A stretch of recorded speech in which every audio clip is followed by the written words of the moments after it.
Bonjour tout le monde, on y va aujourd'hui avec le début du chapitre 2, la réflexion. On y va aussi donc seulement aujourd'hui avec la section 2.1, la réflexion de la lumière. Premièrement, on a une petite définition, on peut écrire définition de la réflexion. C'est le changement tout simplement d'orientation de la lumière lorsqu'elle rebondit souvent donc sur une surface réfléchissante.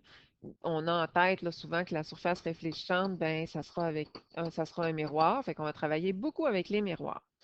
On va laisser faire les définitions donc ici, puisqu'on va les revoir là, de l'autre côté.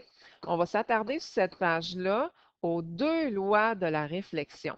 La première loi, c'est vraiment la plus importante. On nous dit que l'angle du rayon incident va être égal donc à l'angle du rayon réfléchi. Ce qui fait en sorte que, on se rappelle, hein, quand on a un rayon donc incident qui arrive, l'angle d'arrivée va être égal à l'angle de retour.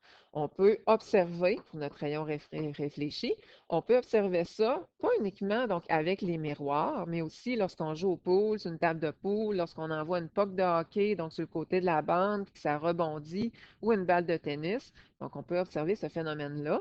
Donc, le même phénomène, donc la réflexion. Fait que dans le fond, la première loi, c'est une formule que l'angle incident, l'angle, là, c'est une espèce de petit O ou zéro avec une espèce de petit rond là, dedans. Là. L'angle d'incidence est égal à l'angle de réflexion et c'est un petit R pour réflexion en minuscule. Deuxième loi, un peu non, donc ce loi-là est vraiment plus facile, c'est que tout ça se passe en 2D. Autrement dit, que tous les rayons réfléchis et incidents vont rester dans le même plan. Fait que si, admettons que j'envoie un rayon laser ou un rayon, là, peu importe, lumineux sur une feuille de papier, bien, mon rayon ne va pas rentrer dans la feuille de papier, il ne va pas sortir de la feuille de papier. C'est comme le même principe, hein? C'est pas ça qui se passe là, quand on joue, admettons, au pool. On ne veut pas que la balle sorte de la table de pool. On veut que ça reste vraiment à plat en 2D. Là, on n'ira pas en 3D là, comme ici, là, sur la table. Ensuite, on a notre vocabulaire et ça, c'est vraiment, vraiment, vraiment important parce que dans les prochains cours, on va travailler vraiment avec ce vocabulaire-là. Fait qu'il faut comme le savoir par cœur, donc il faut comme là, insérer ça donc, dans notre cerveau là, pour comprendre un peu là, les notions. Premièrement, on a le rayon incident qui s'appelle RI. Le rayon incident, c'est lui qui arrive sur la surface réfléchissante. La surface réfléchissante, bien souvent, ça va être un miroir plan qu'on va utiliser, ou tout autre miroir, là. Puis on va le représenter par une ligne comme ça, droite, avec des petits hachurages pour représenter l'arrière du miroir. Ensuite, on a le rayon réfléchi, RR. Le rayon réfléchi, c'est lui qui part de la surface réfléchissante. Au point d'impact, on a ici un point de jonction entre le miroir, le rayon incident, le rayon réfléchi, et ça, on appelle ça le PI, le point d'incidence. Fait qu'à savoir que le point d'incidence, là, c'est vraiment où les rayons vont arriver et vont repartir. Ensuite, on a une normale, qui est une ligne imaginaire, c'est pour ça qu'on la met en pointillé. Elle est notée souvent par un N majuscule, et c'est une droite imaginaire qui va être par rapport au miroir à 90 degrés. Toujours, toujours, toujours à 90 degrés avec notre miroir. Et c'est grâce à cette normale-là qu'on va pouvoir aller calculer notre angle d'incidence. Fait que notre angle d'incidence, hein, c'est toujours entre le rayon ici et la normale. Puis on a aussi, bien sûr, notre angle de réflexion qui, lui, ben, va être compris toujours entre la normale aussi et le rayon. Fait qu'il faut vraiment aller calculer là, nos angles entre la normale et les rayons et non ici. Là. Ça, on ne peut pas là, faire ça. Puis on le sait que la première loi nous dit que les deux angles ici sont censés être égaux. Donc ça, c'est bien important, c'est la base de la réflexion. On avait déjà vu en secondaire 3 qu'il y avait deux types de réflexion. Deux types. On a une réflexion spéculaire, donc pas nous écrire, admettons, à l'examen spectaculaire. Là.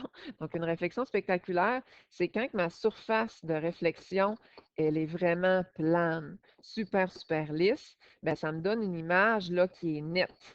Fait que je suis capable, par exemple, de mirer dans de l'eau qui serait vraiment, vraiment, vraiment calme là, à la surface d'un lac. Des fois, là, on se promène puis on fait comme, hé, la rivière est vraiment calme, fait que je suis capable de voir le reflet là, des arbres dans la rivière. Puis la réflexion diffuse, ben, c'est lorsque la surface, elle est irrégulière. Fait que ça veut dire que, oh, des fois, il y a un rayon incident qui arrive d'un creux, des fois, il y a un rayon incident qui arrive sur le top, qui arrive dans le milieu, ce qui fait en sorte que, ben là, vu que la surface n'est pas plane, ça va me donner une image qui est floue. Comme si que j'essaierais de me regarder donc dans un miroir qui est bombé ou un miroir qui est irrégulier ou dans un lac là, qui a des vagues, là, donc ça ne marcherait pas. Pourtant, les lois de la loi de la réflexion est toujours respectée, là. Donc ça, c'est clair. Il y a ici que les rayons donc sont pas parallèles, ça c'est sûr. Ici, les rayons réfléchis sont parallèles, c'est pour ça qu'on a une image nette. Ici, vu que ce n'est pas parallèle au niveau des rayons réfléchis, ben, on a une image qui est floue. Mais les lois de la réflexion est vraiment respectée quand même, là. Si on tracerait une normale, là, cet angle-là et cet angle-là là, seraient vraiment égaux. Lorsque on parle d'image dans un miroir, l'image, là, c'est la copie conforme de mon objet, ce qui n'est pas le cas là, avec le petit ou le gros monsieur là, qu'il y a là. Mais qu'est-ce qu'on a à savoir, c'est qu'il faut être capable de donner les caractéristiques d'une image, et il y en a toujours quatre des caractéristiques. Il faut donner la nature. La nature, ben, on a deux choix. Soit qu'une image va être réelle ou soit qu'une image va être virtuelle. Qu'est-ce que c'est ça, une image réelle? C'est que je vais être capable de la capter sur un écran, je vais être capable de la percevoir en vrai, puis elle va se former au croisement des rayons. Contrairement à une image qui est virtuelle, ben, il va falloir que je prolonge les rayons lumineux, je ne serai pas capable de la capter sur un écran. Fait que ça le dit, c'est une image donc, que je ne suis pas capable de voir en vrai, c'est virtuel. Deuxième caractéristique, c'est le sens. Bien, ça se peut que je me regarde dans un miroir puis que je me vois debout. Donc, dans ce temps-là, on dit que mon image est droite ou que mon image soit à l'envers. Fait que dans ce temps-là, on dit qu'elle est inversée. On peut aussi parler de la taille de cette image-là. Souvent, là, on va dire, bon, elle est plus petite, plus grande ou de même taille là, que l'objet, mais on va pouvoir aussi donner là, vraiment une précision d'auteur, donc avec les calculs qu'on va voir plus tard, là, vraiment en centimètres à mesure combien. Et quatrièmement, ben, on peut dire où est-ce qu'elle se situe, cette image-là. Es-tu proche ou loin du miroir? Es-tu en arrière du miroir, en avant du miroir? Fait qu'on va pouvoir dire, avec les jeux de rayons que je vais vous apprendre à faire là, dans d'autres cours, où est-ce que l'image va se former. Ici, donc, on a un petit enrichissement. Comment savoir la hauteur maximale d'un miroir pour se voir en entier? Quand, admettons, je vais magasiner ou je m'habille le matin, puis je veux me voir la tête aux pieds. Mais comment que je fais pour concevoir un miroir pour que les personnes puissent se voir de la tête aux pieds? Bien, il y a deux conditions. Ces deux conditions-là, la première, je prends la hauteur de la personne, puis je la divise par deux. Donc, hauteur divisée par deux. Fait que si, admettons que je mesure 6 pieds, bien, il me faut un miroir de 3 pieds pour me voir au complet. Puis, deuxièmement, pour que ça soit donc agréable, que je puisse me voir correctement, il faut que la hauteur de mon miroir là, du haut, donc soit vraiment vis-à-vis mon front. Donc, ça, c'est un détail. Au pire, on peut le déplacer, là, le miroir, pour que le haut du miroir soit vraiment dans le milieu de mon front. Fait que ça ressemble à ça.